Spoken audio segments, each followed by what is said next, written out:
Assalamualaikum warahmatullahi wabarakatuh. Alhamdulillahi rabbil alamin. Lahun ni'matu wa lahul fadlu wa lahul thana'ul hasan. Wassalawatullahil barrir rahim wal malaikatil muqarrabin ala sayyidina wa maulana Muhammadin wa ala alihi wa ashabihi at-tayyibin at-tahirin. Allahumma la sahla illa ma ja'altahu sahla wa anta taj'alul hazna idza syi'ta sahla. Allahumma arzuqna al-ikhlasa fi an-niyyati wal qawli wal 'amal wa ba'du. Ila Nabiyil Mustafa sallallahu alaihi wasallam wa ikhwanihi minal anbiya'i wal mursalin wa syuhada'i was salihin, khususan ila sultanil awliya Syekh Abdul Qadir Al-Jilani wa Syekh Ahmad Ar-Rifai wa Syekh Baha'idan Naqsyabandi wa Syekh Abdullah Al-Harari wa ila arwahi muassisi Jam'iyyati Nahdlatul Ulama Syekh Muhammad Hashim Ash'ari wa Syekh Bisri Sansuri wa Syekh Abdul Wahab Hasbuwah wa ila arwahi jami'i ahli al-qubur minal muslimin wal muslimat. Al-Fatihah. A'udzu billahi minasy syaithanir rajim. Bismillahirrahmanirrahim. Alhamdulillahi rabbil alamin. Ar-Rahmanir Rahim. Maliki yaumiddin. Iyyaka na'budu wa iyyaka nasta'in. Ihdinas siratal mustaqim. Siratal ladzina an'amta 'alaihim ghairil maghdubi 'alaihim waladdallin. Amin. Hadirin hadirat kaum muslimin muslimat pemirsa Madu TV rahimakumullah. Alhamdulillah, kita bersyukur kepada Allah Subhanahu wa taala. Pagi hari ini Allah Subhanahu wa taala kembali mempertemukan kita dalam majelis Ilmuddin. Semoga Allah Subhanahu wa taala memberikan keistiqomahan kepada kita semuanya. Amin ya rabbal alamin. Salawat dan salam semoga tetap terlimpahkan kepada Nabi Agung Nabi Muhammad sallallahu alaihi wasallam, para sahabatnya, keluarganya, serta seluruh umat Islam yang mengikuti beliau ila yaumil qiyamah. Kita ikhlaskan niat kita masing-masing, kita ngaji lillahi ta'ala. Kita masih pada suratul Buruj. Mari kita baca terlebih dahulu. A'udzu billahi minasy syaithanir rajim. Bismillahirrahmanirrahim. Was-samaa'i dzatil buruj wal yawmil maw'ud wa syahidin wa mashhud. Qutila ashabul ukhdud an-nari dzatil waqud idhum 'alayha qu'ud wa hum 'ala ma yaf'aluna bil mu'minina syuhud. وَمَا نَقَمُوا مِنْهُمْ إِلَّا أَنْ يُؤْمِنُوا بِاللَّهِ الْعَزِيزِ الْحَمِيدِ الَّذِي لَهُ مُلْكُ السَّمَاوَاتِ وَالْأَرْضِ وَاللَّهُ عَلَى كُلِّ شَيْءٍ شَهِيدٌ. إن الذين فتنوا المؤمنين والمؤمنات ثم لم يتوبوا فلهم عذاب جهنم falahum adzabu jahannam wa lahum adzabul hariq. Innal ladzina amanu wa 'amilus solihati lahum jannatun tajri min tahtihal anhar. Dzalikal fawzul kabir. Inna batasha rabbika lasyadid. Innahu huwa yubdi'u wa yu'id wa huwal ghafurul wadud dzul 'arsyil majid fa'alul lima yurid. Hal ataka hadithul junud fir'auna wa thamud balil ladzina kafaru fi takdzib wallahu min waraihim muhit bal huwa qur'anun majid fi lawhin mahfuz. Hadirin rahimakumullah, kita sampai pada ayat yang ke-11. Innal ladzina amanu wa 'amilus solihati lahum jannatun tajri min tahtihal anhar. Dzalikal fawzul kabir. Inna batsha rabbika lasyadid. Innahu huwa yubdi'u wa yu'id. Innal ladzina satamane pira-pira wong akeh amanu kang padha iman sapa alladzina wa amilu lan padha nglakoni sapa alladzina as-solihati ing pira-pira amal saleh lahum iku ketuwe alladzina jannatun utawi pira-pira swarga tajri kang mili apa tajri kang mili min tahtiha saking isore jannat apa al anharu pira-pira kali. Zalika utai mangkono iku al fauzu. Iku al fauzu kemenangan al kabiru kang gede. Alladzina amanu al muradu utai kang den karepaken bihi kelawan alladzina amanu iku al umumu umum. La al matruhuna ora wong-wong kang den lemparaken finnari ing dalem geni.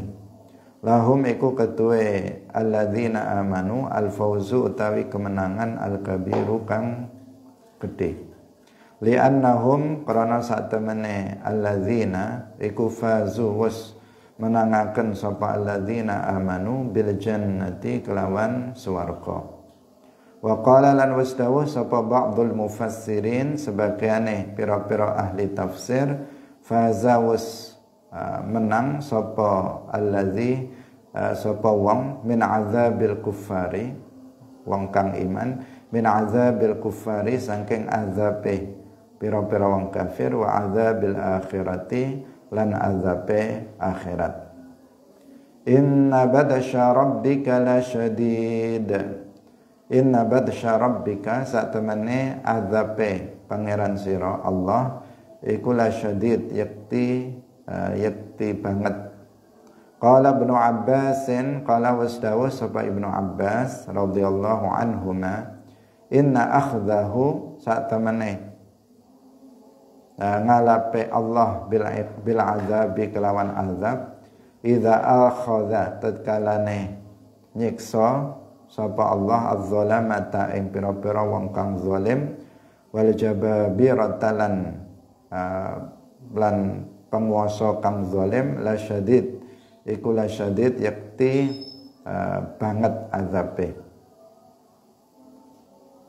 Innahu huwa yubdi'u wa yu'id. Innahu satemene Allah wa ya Allah iku yubdi'u kang ngawiti wa yu'idu lan kang baleni. Fihi iku fihi ing dalem ayat qaulani utawi pendapat loro. Ahaduhuma utawi salah sijine qaulani yubdi'u ngawiti sapa Allah al khalqa ing penciptaan wa yu'iduhum lan baleni sapa Allah ing al-khalaq.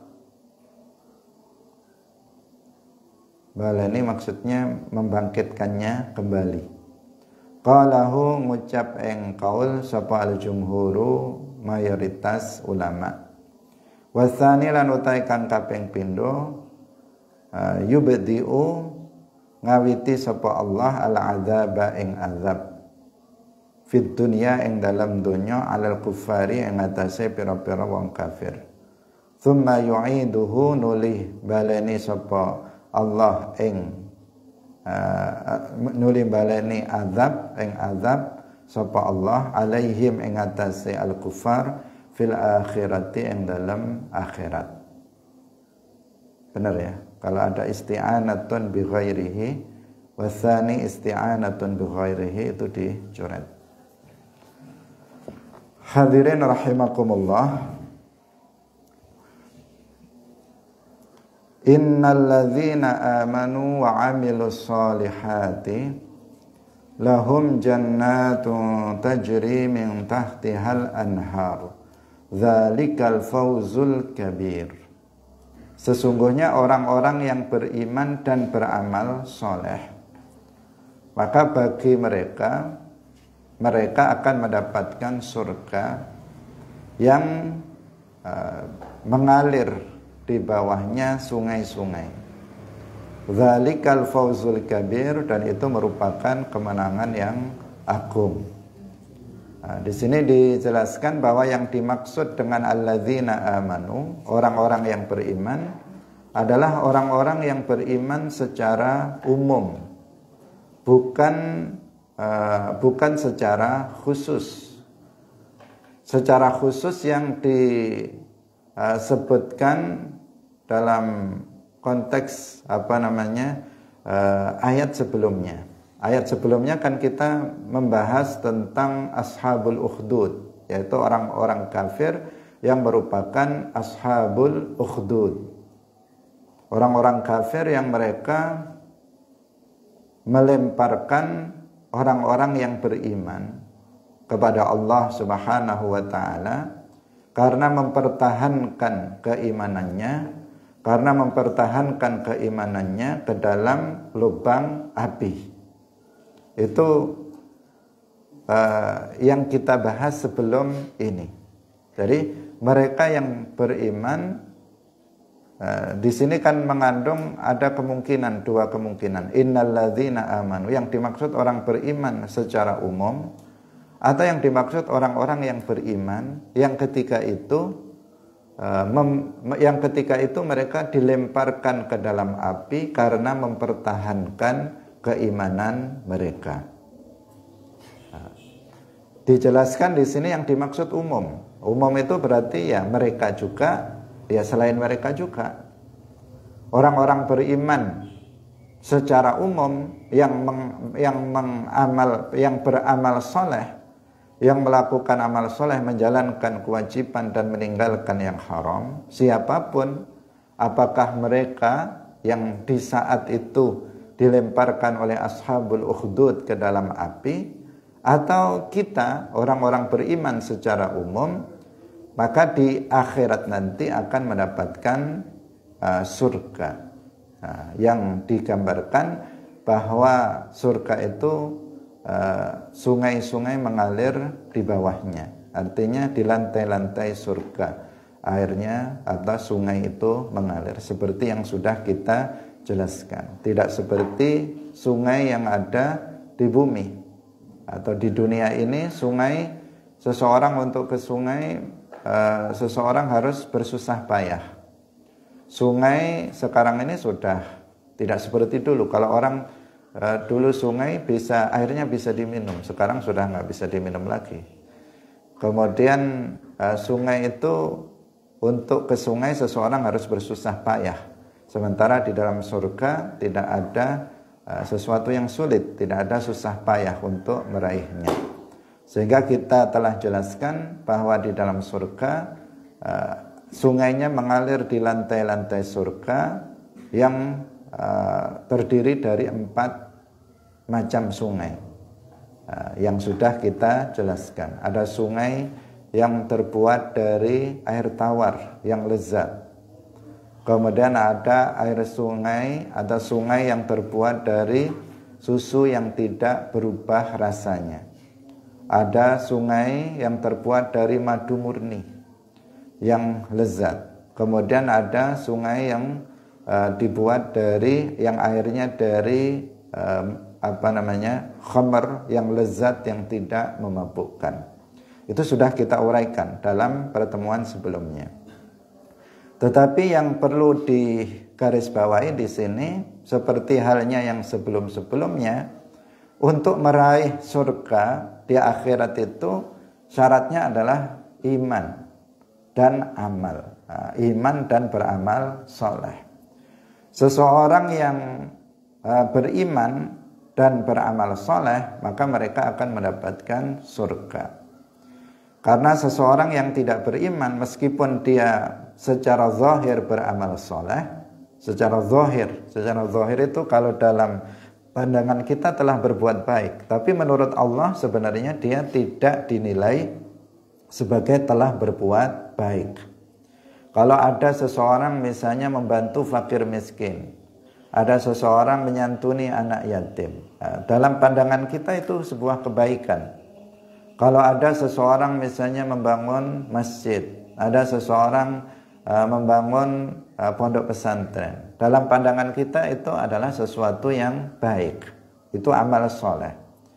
Tetapi menurut Allah itu menjadi amal soleh apabila dilakukan oleh orang yang beriman. Jika dilakukan oleh orang yang tidak beriman, atau orang yang ngaku beriman tetapi imannya rusak karena akidahnya itu rusak, maka itu tidak bernilai sebagai amal soleh menurut Allah Subhanahu wa ta'ala. Jadi kalau seseorang beriman dan beramal soleh, memadukan dua hal ini, maka dia akan mendapatkan surga nanti di akhirat. Sedangkan kalau seseorang itu hanya beriman saja, tetapi dia tidak beramal soleh, misalnya dia beriman tetapi sering meninggalkan kewajiban dan sering mengerjakan hal-hal yang diharamkan oleh Allah Subhanahu wa ta'ala, maka dia bisa masuk surga karena dia beriman. Tetapi nanti di akhirat, jika Allah tidak mengampuni dosa-dosa mereka, maka mereka akan diazab terlebih dahulu di dalam neraka, jika Allah tidak mengampuni dosa-dosa mereka. Tapi jika Allah mengampuni dosa-dosa mereka, mereka bisa langsung masuk ke dalam surga. Ini sering kita jelaskan terkait dengan ini. Di sini dijelaskan zalikal fauzul kabir. Itulah kemenangan yang besar. Kemenangan yang besar adalah ketika seseorang itu telah mendapatkan surga di akhirat. Itu sebuah kemenangan yang besar. Nggak ada kemenangan yang lebih besar dari ini. Karena hadiahnya itu adalah, atau balasannya itu adalah surga yang merupakan tempat kenikmatan yang abadi. Maka dikatakan al-fauzul kabir, terbebas. Orang yang beriman dan beramal soleh terbebas dari azab neraka, dan kemudian mereka masuk ke dalam surga, menikmati kenikmatan surga yang abadi. Hadirin yang dirahmati oleh Allah Subhanahu wa ta'ala,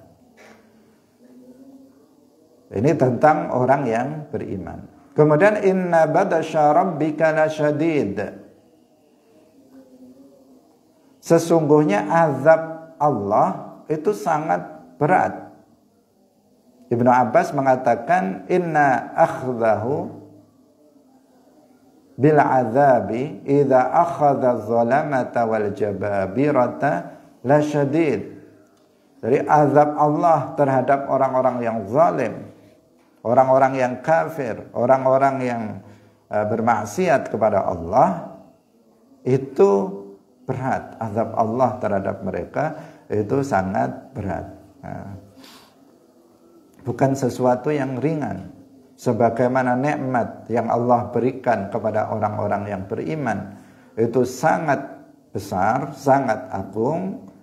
Sebaliknya azab yang Allah timpakan kepada orang-orang kafir itu sangat berat.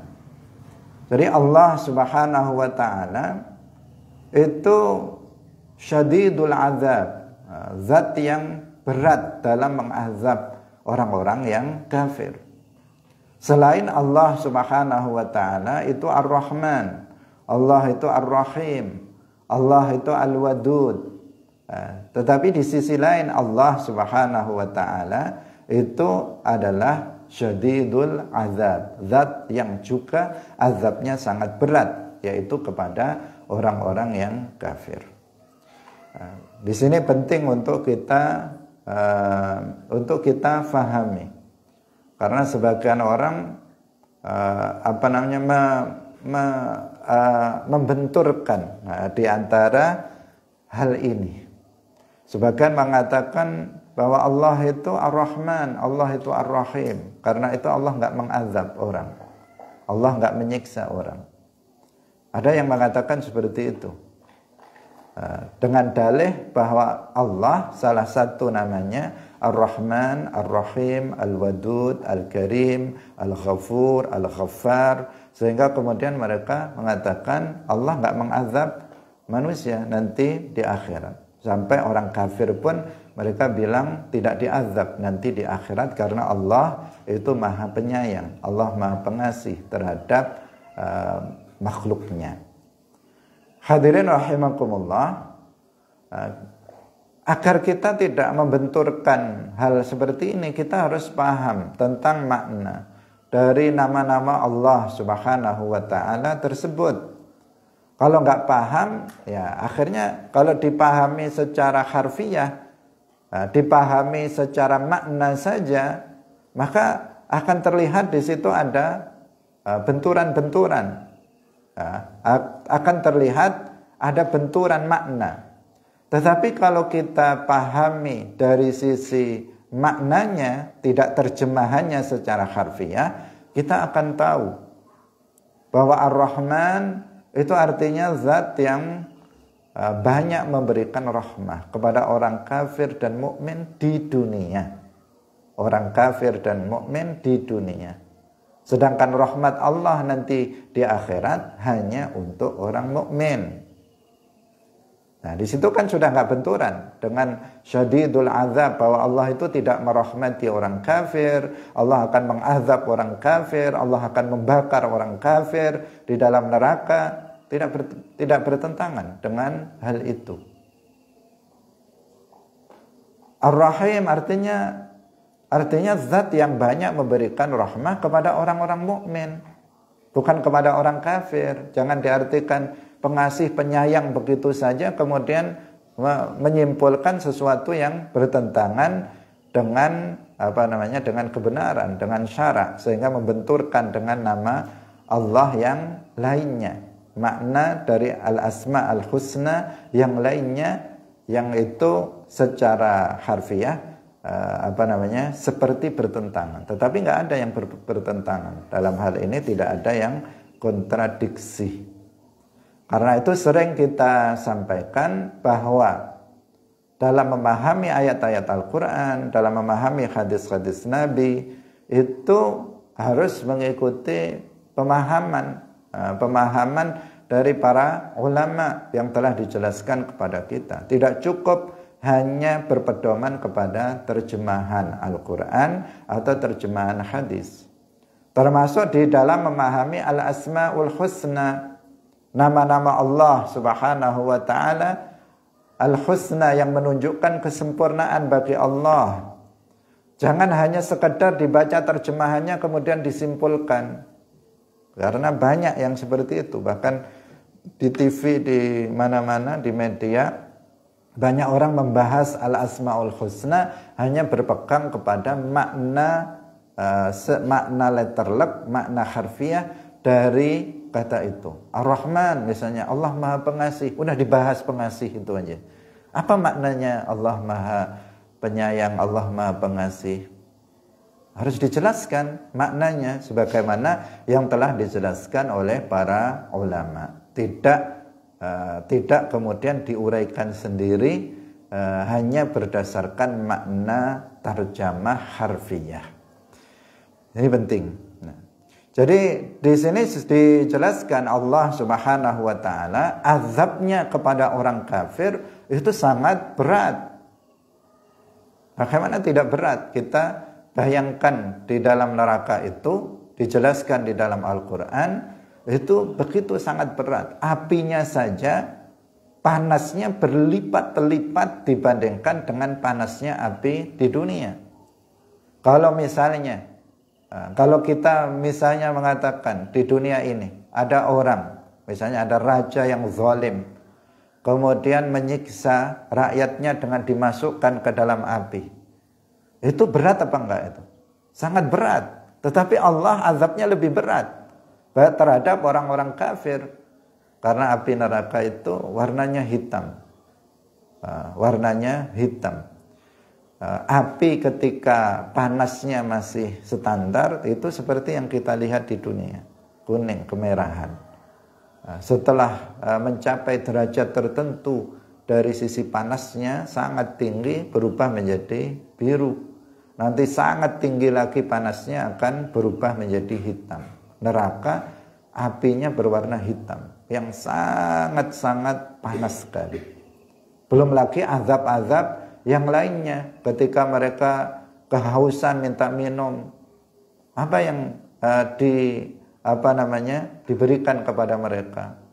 Minuman yang sangat panas jika dimasukkan ke dalam mulutnya langsung hancur badannya, terbakar oleh air panas yang diminumkan kepadanya. Tetapi nggak ada pilihan bagi mereka. Itu hanya sedikit dari gambaran azab neraka, azab Allah. Bahwa azab Allah itu sangat berat terhadap orang-orang kafir. Kita nggak bisa satu detik pun masuk ke dalam neraka itu nggak kuat, nggak bisa, artinya kita nggak akan tahan satu detik saja. Bukan 1 menit. Karena ada sebagian orang meremehkan dosa yang dilakukannya. Dia mengatakan nggak apa-apa masuk neraka dulu, nanti kan akhirnya masuk surga. Yang penting beriman, kemudian dia tetap tetap dalam dosa, alasannya masuk neraka dulu nggak apa-apa. Yang penting akhirnya masuk surga. Nggak apa-apa gimana? 1 detik saja kita masuk neraka, kita nggak akan mampu untuk menanggung azab yang sangat berat dari Allah Subhanahu wa ta'ala. Nah, jadi Allah di satu sisi memang Allah itu Ar-Rahman, Ar-Rahim. Tetapi apa maknanya? Dan di satu sisi yang lain Allah itu syadidul azab. Kepada siapa? Ar-Rahman, kepada Allah itu banyak memberikan rahmah kepada siapa? Di mana? Kapan? Dan kapan Allah Subhanahu wa taala itu azabnya sangat berat? Di mana? Kepada siapa? Semuanya itu ada ada tempatnya masing-masing. Nah, dan itu tidak berlawanan satu dengan yang lainnya. Karena Allah Subhanahu wa taala itu Tuhan. Allah Subhanahu wa taala itu pencipta alam semesta ini. Allah Subhanahu wa taala pemilik alam semesta ini yang fa'alul lima yurid, melakukan apa saja sesuai dengan kehendaknya. Dan tidak dikatakan Allah Subhanahu wa taala itu zalim terhadap para hambanya. Hadirin rahimakumullah. Innahu huwa yubdi'u wa yu'id. Nah, di sini ada 2 pendapat dari para ulama. Ada 2 pendapat. Sebagian pendapat mengatakan bahwa yubdi'u artinya yubdi'ul khalqa wa yu'iduhum artinya yu'idul khalqa. Jadi ada, yubdi'u artinya memulai penciptaan. Allah yang pertama kali menciptakan manusia, makhluk secara umum, kemudian Allah mematikan mereka, kemudian Allah mengembalikan lagi manusia dalam kehidupannya seperti sebelum kematian. Jadi Allah telah menciptakan kita di dunia ini sehingga kita hidup di dunia ini. Nanti kita akan mati dan pada hari kiamat kita akan dihidupkan kembali oleh Allah. Itu yang dimaksud yu'idu. Yubdi'u al-khalqa wa yu'idul khalqa.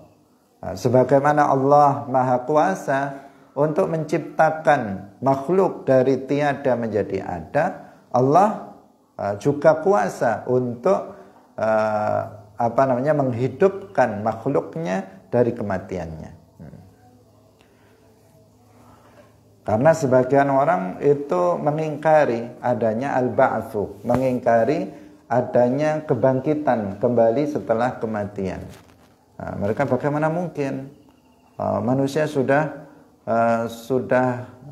badannya sudah tidak tersisa lagi, sudah hancur lebur oleh tanah, sudah ratusan tahun bahkan jutaan tahun sudah tidak, badannya sudah hancur lebur. Bagaimana mungkin bisa hidup kembali?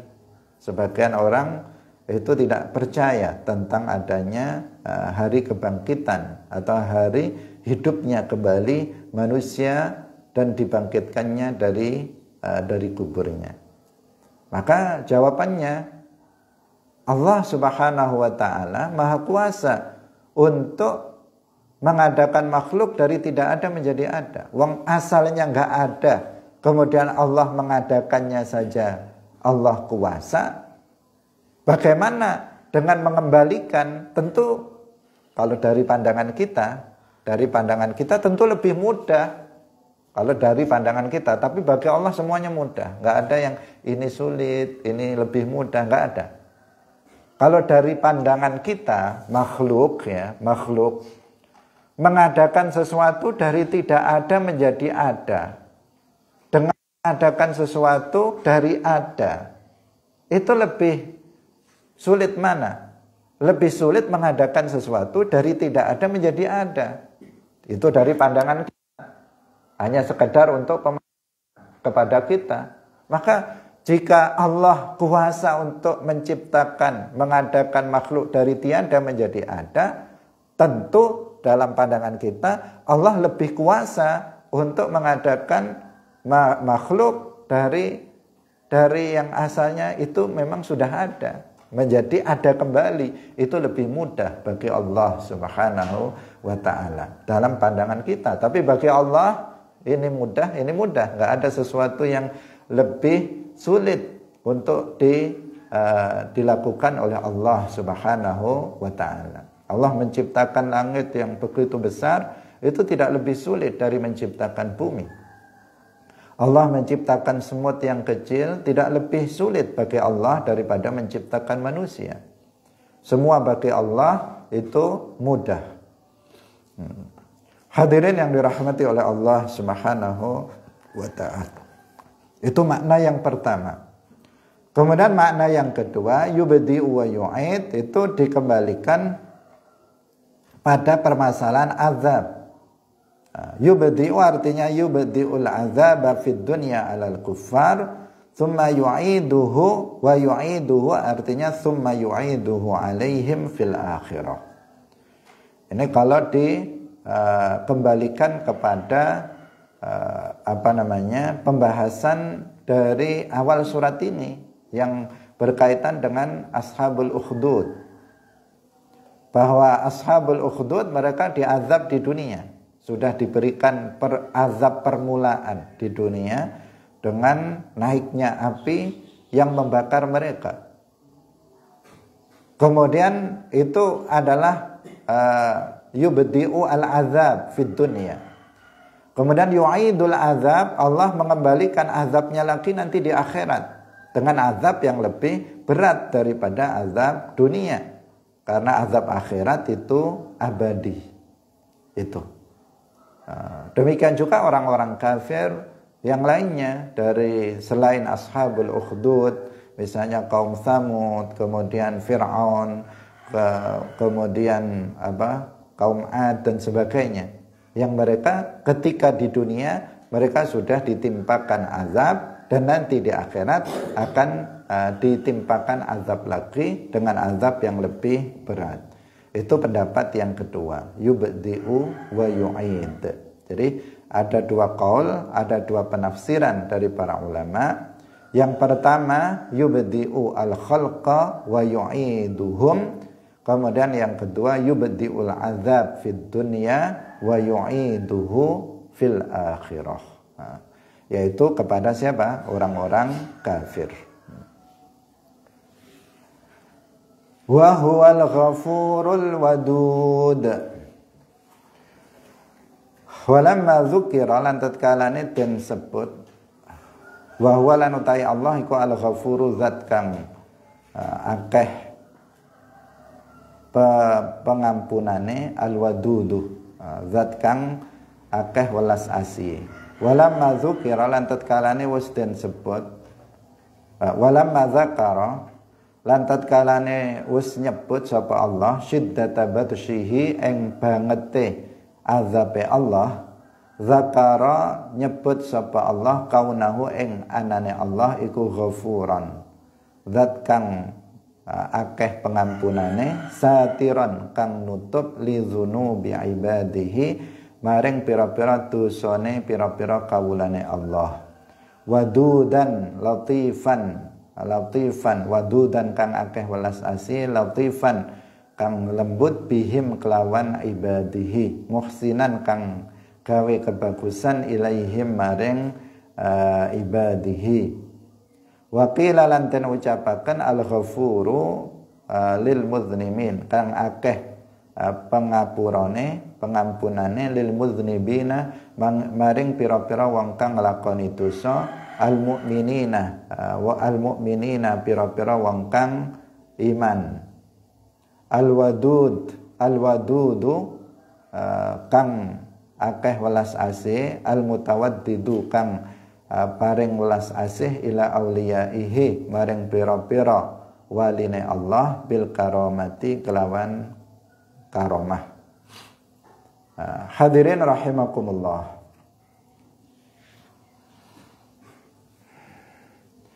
Sekarang Allah Subhanahu wa taala menyebutkan nama-nama Allah Subhanahu wa taala yang menunjukkan sifat Allah Subhanahu wa taala. Bahwa Allah itu Al-Ghafuru Al-Wadud. Al-Ghafur, jadi selain Allah itu Syadidul Azab disebutkan sebelumnya, Allah itu juga Al-Ghafur. Allah itu juga Al-Wadud. Apa maknanya Al-Ghafur? Apa maknanya Al-Wadud? Al-Ghafur artinya Allah Subhanahu wa ta'ala zat yang mengampuni dosa-dosa para hambanya, yang menutup dosa-dosa para hambanya. Al-Wadud itu zat yang memberikan kebaikan kepada para hambanya, yang memberikan kebaikan untuk para hambanya. Menurut penafsiran yang lain, Al-Ghafur artinya Allah itu mengampuni dosa-dosa orang-orang mukmin yang melakukan dosa, dan Allah itu Al-Wadud artinya memberikan memberikan kasih sayangnya kepada para walinya dengan cara memberikan karomah kepada mereka. Jadi di sini juga ada dua penafsiran terhadap makna Al-Ghafur dan juga Al-Wadud. Jadi Allah Subhanahu wa ta'ala itu Al-Ghafur, zat yang maha mengampuni. Tetapi mengampuni siapa? Bukan mengampuni orang kafir, bukan mengampuni orang kafir. Allah tidak mengampuni dosa orang kafir. Karena ayat yang lain sudah menegaskan, innallaha la yaghfiru an yushraka bihi wa yaghfiru ma duna dzalika liman yasha. Allah itu tidak mengampuni dosa syirik. Syirik salah satu bentuk kekufuran. Syirik artinya ibadatun li ghairillah, beribadah kepada selain Allah. Itu salah satu bentuk kekufuran. Allah menegaskan dalam ayat ini, Allah tidak mengampuni orang-orang yang berbuat syirik. Innal ladzina kafaru wa saddu an sabilillahi thumma matu wa hum kuffarun falan yaghfirallahu lahum. Sesungguhnya orang-orang yang kafir, mereka menghalang-halangi orang lain masuk ke dalam agama Islam, maka innal ladzina kafaru wa saddu an sabilillah thumma matu, kemudian mereka mati wa hum kuffarun, mati dalam keadaan kafir. Falan yaghfirallahu lahum, sekali-kali Allah tidak akan pernah mengampuni mereka. Nah, jadi Al-Ghafur, Allah Maha Pengampun, mengampuni dosa. Dosa siapa? Dosa sebagian orang mukmin pelaku dosa besar. Jadi dalam masalah ini kita juga harus jadi belajar agama itu harus komprehensif. Nah, komprehensif itu harus menyeluruh. Jangan sepotong-sepotong. Karena kalau sepotong-sepotong ini jadinya juga rusak dan merusak. Kalau orang mengatakan Allah itu Maha Pengampun, kemudian dipahami Allah mengampuni dosa orang-orang kafir juga, itu Allah tidak mengampuni dosa orang-orang. Maksud dengan mengampuni adalah mengampuni dosa sebagian orang-orang mukmin, bukan dosa seluruh dosa, semua dosa seluruh orang Islam pelaku dosa besar. Enggak. Murtakib al-kabair, atau sebagai pelaku dosa. Asin, ada mukmin fasik, ada mukmin soleh. Nah, taqi. Kalau orang mukmin taqi, ada yang diampuni dosanya oleh Allah, ada yang tidak diampuni dosanya oleh Allah. Karena dalam ayat yang tadi dikatakan wa yaghfiru ma duna dzalika liman yasha. Kemudian itu satu. Kemudian juga ada ayat hadis yang menjelaskan bahwa sebagian orang mukmin pelaku dosa besar itu ada yang masuk neraka disebabkan oleh disebabkan oleh dosa-dosa yang mereka lakukan. Maka berarti Allah itu mengampuni dosa-dosa. Artinya siapa? Mengampuni dosa-dosa para pelaku dosa, sebagian pelaku dosa besar dari umat Islam. Sebagian pelaku dosa besar dari umat Islam. Itu maknanya. Bisa difahami ya? Karena ada orang yang berdoa dengan doa yang salah. Dia mengatakan Allahumma ghfir jami'al muslimina jami'a dzunubihim. Dia berdoa, ya Allah, ampunilah semua umat Islam semua dosanya. Nah, dia meminta kepada Allah agar mengampuni semua dosa dari semua umat Islam. Berarti nggak ada yang masuk neraka dong. Kalau semua umat Islam semua dosanya minta diampuni, berarti nggak ada umat Islam pelaku dosa besar yang masuk neraka karena semuanya diampuni. Nah, kalau kita mengatakan Allahumma ghfir lil muslimina wal muslimat, apa artinya? Artinya ya Allah, ampunilah semua umat Islam sebagian dosanya. Atau ya Allah, ampunilah semua dosa dari sebagian dari umat Islam. Jadi sebagian umat Islam ampunilah semua dosanya. Atau ya Allah, ampunilah semua umat Islam sebagian dari dosa mereka. Itu maknanya, bukan secara menyeluruh. Kenapa? Karena ada nas Al-Quran yang menyebutkan ada umat Islam pelaku dosa besar yang masuk neraka, yang gak diampuni dosanya oleh Allah. Dan Allah itu mengampuni dosa di bawah syirik liman yasha, bagi orang yang Allah kehendaki. Kalau Allah gak berkehendak untuk mengampuni dosa seorang mukmin, maka Allah gak mengampuninya, dan dia akan diazab dengan sebab dosa tersebut. Karena kalau seseorang nggak paham, kemudian dia akan kena nanti pada dosa namanya al-amnu min makrillah, merasa aman dari azab Allah. Allah Maha Pengampun, santai aja kalau berbuat dosa. Allah kan Maha Pengampun. Sebanyak apapun dosa yang kita lakukan, meskipun dosa kita sundul langit atau dosa kita sudah memenuhi bumi ini, akan diampuni oleh Allah. Pasti Allah akan mengampuni dosa kita. Memastikan Allah mengampuni dosa dia, itu yang tidak tepat. Allah memang Maha Pengampun, tapi Allah mengampuni tidak semua dosa orang mukmin, atau tidak mengampuni semua orang mukmin yang melakukan dosa besar, tapi sebagian orang mukmin pelaku dosa besar itu diampuni dosa-dosanya oleh Allah. Semoga kita termasuk orang yang dikehendaki oleh Allah untuk diampuni dosa-dosa kita. Amin ya rabbal alamin. Nah, jadi seperti itu pemahamannya agar jelas sekali.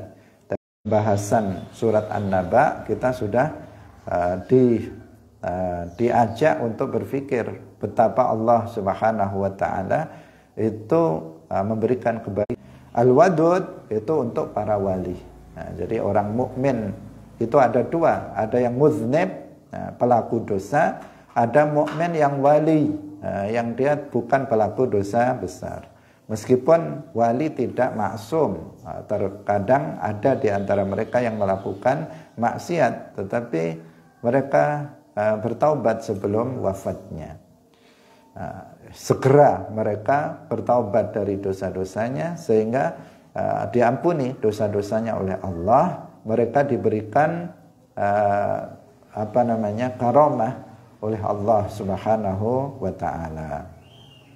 Itu makna al-wadud. Jadi sehingga beberapa waktu yang lalu kita telah menjelaskan tentang makna al-asmaul husna. Nah, kita telah tulis makna al-asmaul husna dari awal sampai akhir. Ini kenapa perlu dijelaskan? Ya, karena banyaknya orang yang salah dalam memahami al-asmaul husna. Bahkan terkadang terjemahannya pun terjemahan harfiah itu keliru. Lebih fatal lagi, sudah keliru dipajang di jalan lagi. Di jalan-jalan ditulisi al-asmaul husna, dikasih arti. Artinya keliru. Kalau artinya benar enggak masalah, tetapi artinya keliru. Nah, kalau kita niatnya tabarruk, ya cukup al-asmaul husna saja yang misalnya dipajang, bukan kemudian menampilkan makna tetapi maknanya keliru. Karena orang akan bisa salah faham. Hadirin rahimakumullah. Dzul arsy khassasa was khususaken sapa Allah al arsya ing arsy bi idhafatihi kelawan nyandaraken al arsy ila nafsihi maring awak dhewe Allah tasyrifan karena mulyaaken lil arsy maring arsy wa tanbihan lan ngingetaken ala annahu ing atase sak temene arsy iku a'zamul makhluqati luweh agung-agunge makhluk apane hajman bentuke. Al-Majid qara'a Hamzah wal Kisaiyu al-Majidu bil khafdi dengan khafat al-Majidi dzul arsyil majidi wa qara'a ghairuhum lan maca sapa ghairuhum saliyane Hamzah lan Kisai bi raf'i kelawan rafa al-Majidu Faman qara'a bil khafdhi, faman mongko utahe sapane wong iku qara'ahu maca sapa man ing al-majid bi raf'i kelawan rafa, ja'alahu dadekaken sapa wong ing al-majid min sifatillahi saking pira-pira sifate Allah azza wa jalla. Dzul arsyil majid. Jadi Allah ini adalah dzul arsy, zat yang memiliki arsy. Nah, zat yang memiliki arsy. Nah, pertanyaannya kenapa dikatakan Dzul Arsy? Nah, padahal ada makhluk-makhluk Allah yang lainnya. Misalnya bukan dikatakan Dzul Alamin atau Dzul Insan. Tasyrifan lil arsy. Nah, untuk memuliakan arsy, bahwa arsy itu adalah makhluk yang mulia. Itu yang pertama. Yang kedua, tanbihan ala annahu a'zamul makhluqat. Untuk mengingatkan kepada kita bahwa arsy itu adalah makhluk yang paling besar bentuknya, yang paling besar pemilik alam semesta ini secara keseluruhan. Kenapa? Karena ketika disebut bahwa makhluk yang paling besar ukurannya, yaitu arsy, itu adalah milik Allah, maka berarti makhluk yang lebih kecil dari arsy, lebih-lebih itu juga milik Allah subhanahu wa ta'ala. Dalam ayat yang lain disebutkan Rabbul Aula, yang lebih lagi Allah adalah pemilik dan Tuhan seluruh alam semesta yang lebih kecil dari arsy. Kemudian al-majid, di sini ada dua qiraah. Jadi dalam Al-Qur'an itu ada namanya qiraat. Nah, qiraat. Kalau yang kita dalam Quran yang kita baca itu apa namanya? Dzul arsyil majidu. Kalau al-majidu berarti itu al-majidu yang merupakan nama Allah, sifat dari Allah. Kalau dzul arsyil majidi berarti naat dari al-arsy. Berarti al-arsy